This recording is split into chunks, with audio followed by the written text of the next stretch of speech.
It's a battle of the media moguls. In a surprising turn of events, Perry and Byron Allen are both vying for ownership of the majority stake in B.E.T. from Paramount Films. That's right, the powerhouse that has been providing black entertainment for over 40 years is up for grabs. And these two billionaires are ready to take it to the bank. But who is the best fit to own B.E.T? Should they join forces and purchase it together? It's a high-stakes game, and the outcome could shape the future of black media. So buckle up, because this is a story you won't want to miss. If you are new here, please subscribe to our channel now and get the latest updates. Let's start. It's the showdown of the year as media titans Perry and Byron Allen vie for ownership of B.E.T. Media Group. The stakes are high, and the future of black entertainment hangs in the balance. But what makes B.E.T. so valuable? And why are these two billionaires so keen to acquire it? For over 40 years, B.E.T. has been a cultural force in the world of black entertainment. From groundbreaking shows like 106 in Park and Being Mary Jane to must-see award shows like the B.E.T. Awards, the network has been a staple in the lives of millions of black viewers. But it's not just about nostalgia. It is also a major player in the world of streaming, thanks to the success of its B.E.T. Plus service. So why are Perry and Allen so interested in owning B.E.T? For Perry, it's a chance to take his already impressive media empire to the next level. As the creator of hit shows like The Haves and The Have-Nots and Tyler Perry's House of Pain, Perry has already greatly impacted the world of black entertainment. But owning B.E.T. would give him even more power and influence, not to mention access to a vast audience of loyal viewers. For Allen, the stakes are just as high. The CEO of Allen Media Group and owner of the Weather Channel, Allen is no stranger to the world of media acquisition. But owning B.E.T. would be a major coup for him, as it would give him control over one of the most important brands in black entertainment. And with Allen's deep pockets and business savvy, he could take B.E.T. to even greater heights. If Perry comes out on top, it could mean big things for his already impressive media empire. With a direct line into millions of U.S. households, he could take his production company to new heights of content distribution. But it's not just about distribution. Owning B.E.T. would also give Perry access to a huge audience of loyal viewers. With its long history of groundbreaking programming and must-see award shows, B.E.T. has become an essential part of the black entertainment landscape. And with the success of its streaming service B.E.T. Plus, the network has even more potential for growth. Of course, Allen isn't out of the running yet. As the CEO of Allen Media Group and owner of the Weather Channel, he has a proven track record of success in cable broadcasting. And with the purchase of B.E.T., he could solidify his hold on the industry and find new ways to reach viewers. We're getting into some exciting stuff here, so if you're enjoying this video so far, please like the video and subscribe to our channel. The negotiations for ownership of B.E.T. Media Group are heating up, and the stakes are high. With thousands of jobs on the line in production hubs like Hollywood, Atlanta, and New York, the outcome of this bidding war could have far-reaching implications for the entertainment industry. But it's not just about jobs, it's also about the changing ways that viewers consume entertainment. With more people turning to stream services over traditional broadcast and cable TV, media companies are racing to build their own streaming platforms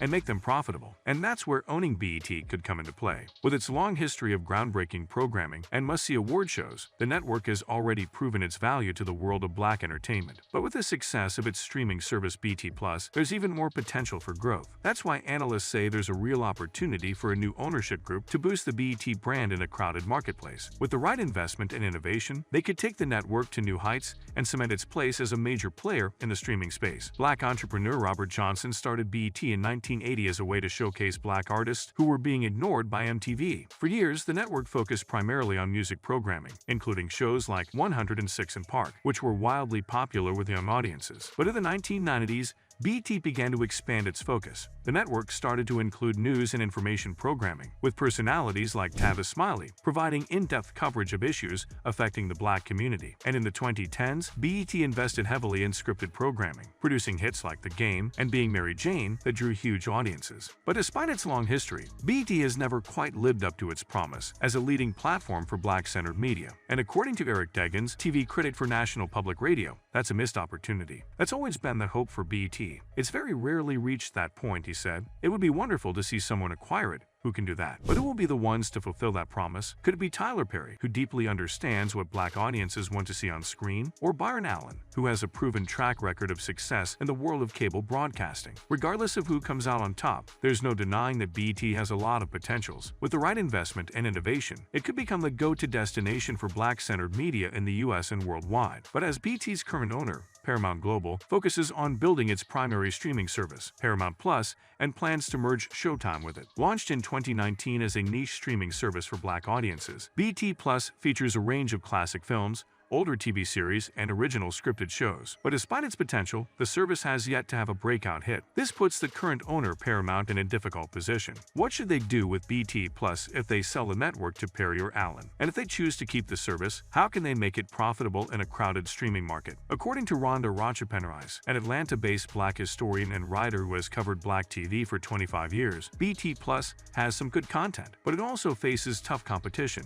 including Fox's ad-supported streaming service Tubi, which has been aggressively adding Black-oriented content at no cost to viewers. While Paramount has not publicly released subscriber numbers or profitability for B.E.T. Plus, there's a sense that someone like Perry or Allen could do more with the brand than Paramount has been able to. With their focus, energy, and expertise, they could take B.E.T. Plus to the next level and make it a more profitable and influential player in the streaming space. But it's not just about streaming. It's also about the legacy of B.E.T. itself. For years, this network has been an essential part of the Black entertainment landscape, showcasing music, news, and scripted programming that resonates with audiences of all ages. And if someone like Perry were to acquire B.E.T., it could be a game-changer for the entire industry. Thanks to his creativity and business smarts, Perry has already built a media empire in Atlanta. His rags-to-riches story, chronicled by Forbes magazine, inspires millions, and with his eyes set on B.E.T., there's no telling what he could accomplish. With a unique blend of faith, humor, and drama, Perry has turned his stage plays into films and TV shows that resonate with a loyal fan base. And he does it all with an efficient process that enables him to pump out shows and films at a fraction of the time and cost of his rivals. Over the years, Perry has worked with multiple distributors. Lionsgate placed his media comedy film franchise in movie theaters, while TBS was home to his first hit TV shows, House of Pain and Meet the Browns. He then developed multiple shows for O1 in the 2010s, including The Soap The Haves and The Have-Nots. In 2017, Perry signed a deal with Viacom, now Paramount, for B.E.T., Nickelodeon, and B.E.T. Plus content. The shows he's produced for B.E.T., including The Oval, Sisters, and Assisted Living, have been wildly popular with audiences. He has deals to release films for both Netflix and Amazon, and is currently filming a historical drama, 688, starring Kerry Washington, for Netflix. But Perry's influence extends far beyond just his work in front of the camera. He turned the closed Fort McPherson into a sprawling film campus known as Tyler Perry Studios, and has been a major force in the Atlanta entertainment scene for years. While Perry has a minority stake in B.E.T. Plus, he has never had control of a distribution outlet like B.E.T. But that could be about to change. If he were to acquire B.E.T., it would be a natural progression for him, according to TV critic Eric Deggans. He's intimately familiar with the platform and how it operates. Plus, a lot of his content is already on B.E.T. and B.E.T. Plus, Deggans said. As the battle for B.E.T. continues, media moguls Tyler Perry and Byron Allen are both vying for control of the network. While Perry has built his media empire in Atlanta with a focus on creating content that speaks directly to Black audiences, Allen has owned cable networks for many years, including the Weather Channel, Automotive.TV, and Pets TV. In the mid-2010s, Allen made headlines when he sued Comcast, AT&T, and Charter to gain wider distribution for his channels. He ultimately settled and got many of his channels on those cable systems. And just last year, Allen sued McDonald's for racial discrimination, alleging the fast food giant was not giving Black-owned media outlets a fair piece of its advertising budget. But while both Perry and Allen may have the expertise to take B.E.T. to the next level, a deal would be contingent on financing. As Rhonda Rochapenrice, an Atlanta-based Black historian and writer, notes, I don't think either of them has the capital to buy a majority stake in B.E.T. on their own. While Paramount has not released an official valuation, CNBC, citing unnamed sources, reported that B.E.T. Media Group generated $1.5 billion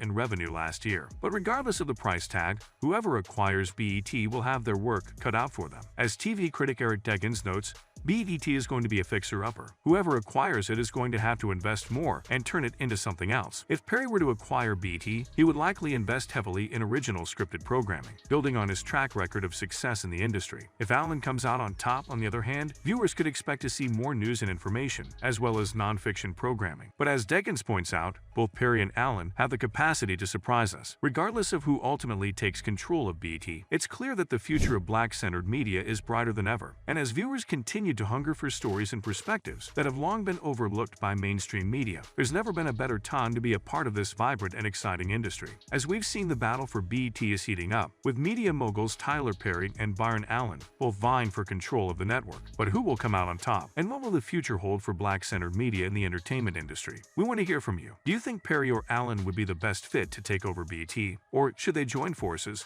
and purchase the network together? And what kind of content would you like to see on B.E.T. and B.E.T. Plus in the years to come? Leave your thoughts in the comments below, and let's continue the conversation about the future of Black entertainment.